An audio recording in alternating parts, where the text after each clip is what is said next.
Good morning बच्चों। आज class 9th physics परनोद दाब और उत्प्लावकता पार्ट 1 में आप लोग को कुछ मुख्य तथ्य यानी कि परिभाषा, परनोद दाब, उत्प्लावन बल, आर्किमिडीज का सिद्धांत ये क्या है, इसके बारे में आपको विस्तृत रूप से जानना है। जानने के पहले सबसे पहले जान जाए कि ये आपको जिस तरह से दो भाग में बटा हुआ है, यानी कि लैंग्वेज के रूप में, आंकिक प्रश्न के रूप में, यानी कि न्यूमेरिकल के रूप में, ये दोनों भाग को विस्तृत रूप से यानी कि आप पहले लैंग्वेज जान जाए, यानी परिभाषा इसका जान जाए, उसके बाद आपको सूत्र लिखा दिया जाएगा, वो भी आपको देखना है और न्यूमेरिकल बनाना है। सबसे पहले आप जान जाए कि आप परनोद क्या होता है। परनोद किसी सतह के संपूर्ण क्षेत्रफल पर लगने वाले कुल लंबवत बल, जिस लंबवत बल को हम लोग क्या कहते हैं, परनोद कहते हैं। और इसका एसआई मात्रक क्या होता है, न्यूटन होता है। दाब हम किसे कहते हैं, किसी सतह के एकांक क्षेत्रफल पर लगने वाले लंबवत बल को हम लोग दाब कहते हैं, और इसका एसआई मात्रक न्यूटन मीटर स्क्वायर होता है। यानी कि दाब जिसे क्या कहते हैं कि दाब जो है कम जगह में अधिक लगता है, और क्षेत्रफल जो बढ़ता जाता है, दाब जो है वह उतना घटता जाता है। जैसे में आप कभी स्कूल जाते होंगे तो आप देखते होंगे कि स्कूल का बैग जो होता है वो जो फीता लटका हुआ रहता है हमारे यानी कि पीछे की ओर लड़कों का, वो क्या होता है कि पट्टी जो होती है वो क्या होता है, थोड़ा सा चौड़ा होता है। चौड़ा होने के कारण क्या होता है कि उस पर आने की आने की बच्चों के शरीर पे जो है वह दाब कम लगता है, और वही फीता अगर बहुत पतला हो तो चूंकि वहाँ दाब कम लगेगा, तो वैसी स्थिति में उसको ज़्यादा दाब लगेगा, तो वैसी स्थिति में क्या होगा, उसको आने की दर्द कट जाने की क्षमता आने की अधिक हो सकती है। आप देखते होंगे कि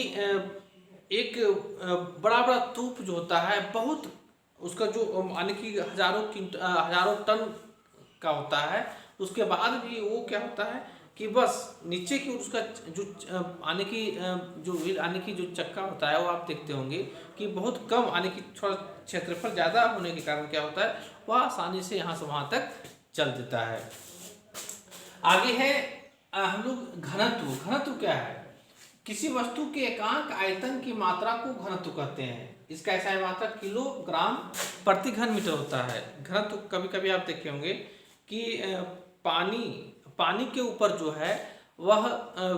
बर्फ जो तैरने लगता है, तो तैरने के पीछे कारण क्या है, चूंकि वो भी पानी और बर्फ, चूंकि बर्फ का आने की जब पानी जो बर्फ में जब उसका आने की पानी का टेम्परेचर जब लो होता है, तो चूंकि वह बर्फ में बदलना शुरू हो जाता है, तो बर्फ उतना आने की पत्थर जैसा होने के बावजूद भी वह जो क्या होता है, पानी के ऊपर तैरने लगता है। क्यों? क्योंकि उसका घनत्व जो है वह क्या है, कम है। आगे आप जान जाए कि अगर हम लोग उत्प्लावन बल या उत्प्लावकता किसे कहते हैं, वह जान जाए कि किसी वस्तु को किसी तरल, यानी कि तरल हम गैस भी ले सकते हैं या द्रव भी ले सकते हैं, में अगर अंशतः या पूर्णतः डुबाने पर वह तरल डुबाई गई वस्तु पर ऊपर की ओर एक बल आरोपित करती है, और इस ऊपरीमुखी बल को उत्प्लावन बल तथा तरल के इस गुण को उत्प्लावकता करते हैं। कभी कभी आप देखते होंगे कि आप बाल्टी और रस्सी की सहायता से पानी यानी कि कुआं में हम लोग पानी खींचने के लिए रस्सी बाल्टी का इस्तेमाल करते हैं। बाल्टी जो ही हमारा कुआं में चला जाए, उसके बाद अगर आपका पानी नीचे की ओर ले जाना, यानी कि बाल्टी नीचे की ओर पानी में ले जाना है, और उसके बाद पानी जब नीचे तलहटी में बैठ जाए, उसके बाद आप उसको ऊपर की ओर खींचने के बावजूद आप देखते क्या है कि जहाँ तक पानी का भाग होगा वहाँ तक क्या होगा कि वह धीरे धीरे जो है सो उसका जो हमें जो वजन होगा उसका प्रतीत होगा वह बहुत कम होगा, और पानी के लेयर से आगे ऊपर जब आ जाता है तो वही उसका जो है सो कुछ बढ़ जाता है। तो किसी वस्तु पर ऊपर की ओर बल आरोपित करती है, और इस ऊपरीमुखी बल को हम लोग उत्प्लावन बल तथा तरल के इस गुण को हम लोग क्या करते हैं, उत्प्लावकता करते हैं। आर्किमिडीज का सिद्धांत, आर्किमिडीज जान जाए कि एक साइंटिस्ट यानी वैज्ञानिक का नाम भी था, जिन्होंने अपना सिद्धांत दिया, जैसे में किसी वस्तु को किसी द्रव में पूर्णतः या अंशतः डुबाने पर उसके बाहर में आभासी कमी होती है जो उस वस्तु के डूबे भाग द्वारा विस्थापित द्रव के भार के बराबर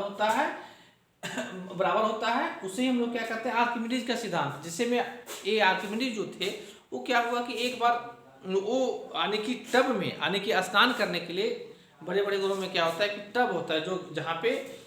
वो उसमें से टब में घुस करके जो है सो स्नान करते हैं। जब आर्किमिडीज उस टब में स्नान करने के लिए जो ही घुसे तो ही पानी जो है, चूंकि टब में पानी लबालब ऊपर की ओर भरा हुआ था, अब क्या हुआ, ये सारा का सारा पानी जो ही उसमें गए वह पानी जो है सो बाहर की ओर निकलना शुरू हो गया। जब पानी बाहर की ओर निकलना शुरू हो गया तो जो आर्किमिडीज थे इन्होंने जो है यूरेका यूरेका करके चिल्लाने लगे, यानी कि उसका मतलब होता है कि हमने पा लिया। और ये और इसी के यानी कि आर्किमिडीज के सिद्धांत के चलते ही अभी जो हम लोग गुणवत्ता यानी कि सोने की गुणवत्ता को जांच करना हो, ये सारा का सारा इन्हीं का दिन होता है। यानी कि 24 कैरेट का है, 22 कैरेट का है, से हम लोग ज्ञात कर सकते हैं। उत्प्लावन बल जो होता है वह जान जाए कि वस्तु के भार को क्या करता है, घटा देता है। जबकि जब वस्तु किसी वस्तु में डूब जाती है तो वह अपने आयतन के बराबर द्रव को विस्थापित करती है। जबकि जब वस्तु द्रव में अंशतः डूबती या तैरती है तो वह अपने भार के बराबर द्रव को विस्थापित करती है। ताप में वृद्धि से पदार्थ का घनत्व सामान्यतः क्या होता है, घटता है। एक चीज आप जानते होंगे कि नमकीन पानी का घनत्व शुद्ध पानी के घनत्व से अधिक होता है। यानी कि नमकीन पानी का घनत्व जो होता है, अगर शुद्ध पानी हो तो उसका घनत्व जो है सो क्या होता है, अधिक होता है। आप कभी कभी देखते होंगे कि बर्फ का घनत्व पानी के घनत्व से कम होने के कारण क्या होता है, बर्फ का टुकड़ा जो है पानी पर तैरने लगता है। पानी आने की बर्फ आपका कितनों भी चट्टान के रूप में हो, उसके बावजूद भी वह जो है उसका घनत्व कम होने के कारण क्या होता है, वह पानी में तैरने लगता है, तैरता ही है। जबकि किसी वस्तु के घनत्व और 4 डिग्री सेल्सियस ताप पर जल के घनत्व के अनुपात को उसका आपेक्षिक घनत्व कहते हैं। तो आप ये सारा का सारा जो लैंग्वेज है उसको क्या करें, आप नोट कर लें, कॉपी में नोट कर लें और इसे याद करने का प्रयास करें। अब आगे जो है आपको इसी का न्यूमेरिकल यानी कि आंकिक प्रश्न को बताया जाएगा, उसका फॉर्मूला बताया जाएगा, जो कि पार्ट 2 में आपको देखना है। धन्यवाद बच्चों।